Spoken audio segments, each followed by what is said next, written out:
একটা সন্তান যখন প্রাপ্তবয়স্ক হয়, সে যখন উপার্জন করে, তার সকল টাকার পয়সা এনে মায়ের কাছে দিতে হবে, বাবার কাছে দিতে হবে, তারা যা খুশি করবে না। শরীয়ত এটা বলে না।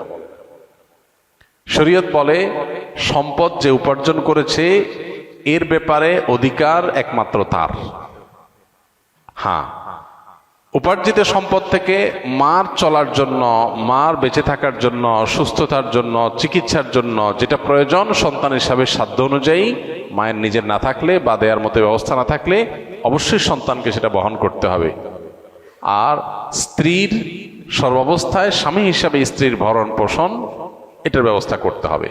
এর বাইরে উদ্বৃত্ত টাকা সেটা ছেলে কি মাকে উপহার হিসাবে অতিরিক্ত দিবে, না স্ত্রীকে দিবে, না কাকে কত দিবে, নাকি আদৌ কাউকে না দিয়ে নিজের অ্যাকাউন্টে রাখবে, এটা একান্ত তার ব্যাপার। এখানে শরীয়ত মা বাবাকে ইন্টারফেয়ার করার অধিকার দেয় নাই সেইভাবে যেভাবে আমাদের অনেক মা বাপ মনে করেন যে তাদের অধিকার আছে। ছেলে বিদেশ গেছে, উপার্জন করে টাকা পাঠাবে সব বাপের নামে মায়ের নামে, তারা যা খুশি করবে, তারা সেখান থেকে বৌমাকে যা দেওয়া দিবে আর যা নেওয়া দেওয়ার না দিবে না।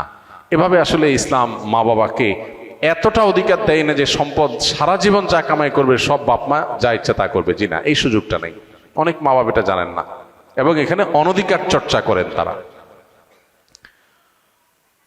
সন্তান হিসাবে অবশ্যই মা বাবার সামনে যত বেশি সম্পদ নিজেকে, যত বেশি সম্ভব নিজেকে বিনয়ী করে তুলবে, সমর্পণ করবে, তাদের কথা মতো চলার চেষ্টা করবে। তাদের লাগবে 10 টাকা, সম্ভব হলে 15 টাকা দিবে। তাদের যা দরকার তার চেয়ে বেশি দেওয়ার চেষ্টা করবে, তাদের চাহিদার চাইতে বেশি সেবা করার চেষ্টা করবে। এটা সন্তানের জায়গা থেকে তার মানসিকতা থাকা উচিত। মা বাবার প্রতি কর্তব্য বোধের জায়গা থেকে তারা আমাদের মা বাবা। আল্লাহর পরে তাদের সদাচরণ করার গুরুত্ব সবচেয়ে বেশি আল্লাহর ইবাদতের পরে। অতএব সেটা খেয়াল রাখবে। কিন্তু মা বাবা এর মানে এই না যে সব কিছু মা বাপ নিয়ন্ত্রণ করবে। জি না, এখান থেকেই সংসারে অশান্তিটা শুরু। মা বাপ জানে না তাদের অধিকারের রূপরেখা কি এবং কতটুকু সীমানা আছে।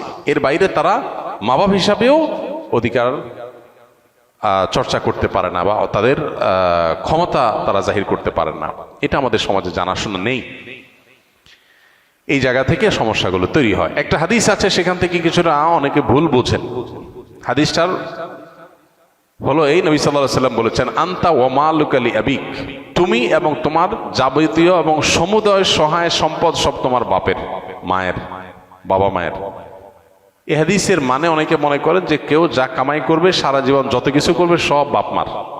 জি না, এই হাদিসের ব্যাখ্যা হলো তুমি তোমার উপার্জিত সম্পদ এখানে তোমার বাপ মার, অর্থাৎ তাদের খরচ খরচার জন্য যতটুকু দরকার ততটুকু তোমার এখান থেকে নেওয়ার অধিকার তাদের আছে। এখানে সমুদয় সম্পদ বোঝানো হয় নাই। যদি সমুদয় সম্পদ বোঝানো হতো তাহলে জাকাত তো বাপ মার উপরে বর্তাইতো, ছেলের উপরে বর্তাইতো না। কারণ সম্পদ যদি একজনের হয়, জাকাত তো আরেকজনের উপরে বর্তাবে না। এরকম আরো বহু প্রশ্ন তৈরি হবে। তো এই জন্য এই হাদিসটার ব্যাখ্যা আমরা অনেকে ভুল বুঝি এবং এর ফলশ্রুতিতে অনেক মা বাপ একটু বাড়াবাড়ি করেন, সীমা লঙ্ঘন করেন এবং সেক্ষেত্রে স্ত্রীর সাথে ছেলের দূরত্ব তৈরি হয়। তো এগুলো আমাদের ব্যালেন্স করতে হবে। এবং একইভাবে আপনার সম্পদের ব্যাপারে স্ত্রীরও এই মানসিকতা থাকতে হবে যে স্বামী তার উপার্জন করার পর আমার ভরণ পোষণ ঠিকঠাক মতো দিচ্ছেন কিনা। যদি দেন, এরপর বাকি সম্পদ তিনি কি করবেন, তিনি কি তার মাকে দিয়ে দিচ্ছে অতিরিক্তটা, না ভাইকে দিয়ে দিচ্ছে, বোনকে দিয়ে দিচ্ছে, এটা একান্ত তার ব্যাপার। আমার এটা নিয়ে মাথা ঘামানোর দরকার নাই, হেডেক নেওয়ার দরকার নাই। বেশিরভাগ মহিলাই অহেতুক পেরেশানি করে নিজেও কষ্ট পায়, সংসারটাকে অশান্তি করে। আমার পরিচিত এরকম আত্মীয় স্বজনের ভিতরে এরকম মেয়েদের কথা জানি যে স্বামী লক্ষ লক্ষ টাকা ধরা খাচ্ছে, কোথাও কাউকে দিয়ে দিচ্ছে, কোনো ভাবনা নেই। আমার তো এটা দেখার দরকার নাই। আমার দেখা দরকার হলো যে আমার ছেলে মেয়ে এবং আমার ভরণ পোষণের ব্যবস্থা সে করছে কিনা। সেটা যদি সে না করে, আমার অধিকার যদি সে খর্ব করে, সেগুলোও যদি সে মানুষকে দিয়ে দেয়, তাহলে অবশ্যই আমি সেখানে দাবি তুলব, যথাযথ নিয়মে আমি আর্গুমেন্ট করব। কিন্তু আমি আমারটা যথাযথ পাচ্ছি, আর দরকারটা কি? বেশিরভাগ মহিলারা স্বামীকে চায় কবজার ভিতরে আনতে, কন্ট্রোলের ভিতরে আনতে, যে আমার কথা উঠবা, আমার কথা বসবা, আমার কথা এদিক ঘোরাবা, আবার এদিক গাড় ফিরাবা। এই যে স্বামীকে গোলাম বানাতে চায়, এটা আরেক সমস্যা। তাহলে একদিক থেকে মা বাপের সমস্যা, আরেক দিক থেকে বইয়ের সমস্যা। এই সমস্যাটা কেন হয়? কারণ তার কতটুকু অধিকার আছে এটা সে জানে না। তার যতটুকু অধিকার আছে তিনি তার চাইতে আরো বেশি খাটাইতে চেষ্টা করেন। এটাই হলো একটা ভুলের জায়গা। দাম্পত্য জীবনের সুখ শান্তির জন্য এই জিনিসগুলো অনেক গুরুত্বপূর্ণ। এই জন্য বিয়ের আগে ট্রেনিং হওয়া দরকার। সন্তানকে ছেলে মেয়ে করে বিয়ে করাবেন, সেখানে কি করবেন কি না করবেন, কোথায় অধিকার খাটাতে যাবেন কোথায় খাটাতে যাবেন না, এগুলোর উপর ট্রেনিং হওয়া দরকার।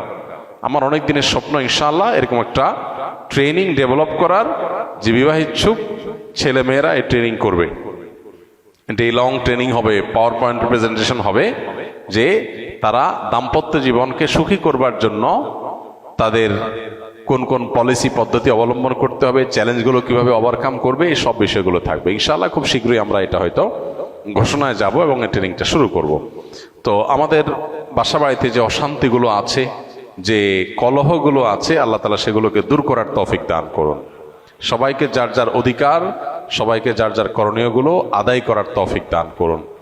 আমাদের বোনদের যারা স্ত্রী হয়ে কোথাও কারোর সংসারে আছেন, কারোর সাথে দিনাতিপাত করছেন, সেখানে নিজের অধিকারের চাইতে বেশি অধিকার খাটানোর চেষ্টা তার করা যেমন উচিত নয়, ঠিক একইভাবে মায়েদের বাবাদেরও উচিত নয় সন্তানের সম্পদ এবং উপার্জনের পরে অতিরিক্ত মাথা ঘামানো। কোন ছেলে বউয়ের পিছনে টাকা একটু বেশি খরচ করে, একটু বউ পাগল বেশি হয়, মা বাপ হিসাবে তাদের দায়িত্ব হলো সন্তান সীমা ছাড়ায় গেলে তাকে সুন্দরভাবে বোঝানো যে বাবা ব্যালেন্স করো, পরিমিত হও, হিসাব নিকাশ করো, অতি পাগল হয়ে যেও না। এরপর যদি দেখা যায় যে না ছেলে ভুল বুঝে বা বৌমা ভুল বোঝে, তো বাপ মা হিসাবে তারা তাদেরটা পাচ্ছে কিনা তারা দেখবে, বাকিটা নিয়ে মাথা ব্যথা করবে না, বরং আল্লাহর পর হাওয়ালা করে দিবে। কারণ বিয়ের পর বিশেষ করে কয়েক বছর পর্যন্ত, একটা নির্দিষ্ট সময় পর্যন্ত এই পাগলামিগুলো ছেলেরা করে। এরপর আস্তে আস্তে হুঁশ দিশ ফিরে আসে, মাথায় ব্যালেন্স হয়, তখন সে আর আগের মতো পাগলামি করে না। তো এই টাইমটাতে মা বাবার সহযোগিতা করতে হয়, হেল্প করতে হয়। মা বাবা এখানে এসে জোর খাটাতে গিয়া অশান্তি সৃষ্টি করে দিলে এই যে পলাশ সাহার মতো ঘটনাগুলো ঘটে, এই ঘটনাগুলো যেন আমাদের পরিবারে না ঘটে, আল্লাহ আমাদের মা বাবাদেরকে এবং স্ত্রীদেরকে সবাইকে যার যার দায়িত্ব কর্তব্যের সীমা রেখাটা বোঝার তৌফিক দান করুন।